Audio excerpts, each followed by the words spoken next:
Granite முறைகேடு தொடர்பாக நீதிமன்றத்தில் தாக்கல் செய்யப்பட்ட அறிக்கையை பொதுமக்களின் பார்வைக்காக இணையதளத்தில் வெளியிட வேண்டும் என்று சகாயம் ஆய்வுக்கான ஆதரவு வேண்டுகோள் விடுத்துள்ளது. சென்னையில் செய்தியாளர்களிடம் பேசிய அந்த குழுவின் ஒருங்கிணைப்பாளர் முகிலன், மதுரையை போன்று நெல்லை, தூத்துக்குடி, கன்னியாகுமரி மாவட்டங்களில் நடந்த கிரனைட் முறைகேடுகளை சகாயம் குழுவை கொண்டு ஆய்வு நடத்த அரசு உத்தரவிட வேண்டும் என்றார். கிரனைட் முறைகேடு தொடர்பாக சாட்சியம் அளித்தவர்களுக்கு மிரட்டல் வருவதாகவும் அவர்களுக்கு உரிய பாதுகாப்பு வழங்க அரசு முன்வர வேண்டும் என்றும் அவர் வேண்டுகோள் விடுத்துள்ளார். 425 பேரும் தன்னுடைய உயிருக்கு அஞ்சாமல் தொடர்ந்து பல்வேறு நெருக்கடிகள் இருந்த பொழுதும் சகாயம் ஆய்வுக்குழுவின் முன் வந்து சாட்சியங்கள் அளித்துள்ளார்கள்.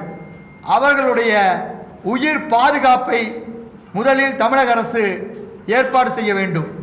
அந்த 425 பேரில் யார் ஒருவருக்கு பாதிப்பு ஏற்பட்டாலும் அதற்கு தமிழக அரசே பொறுப்பேற்க வேண்டும் என தெரிவித்துக் கொள்கிறோம்.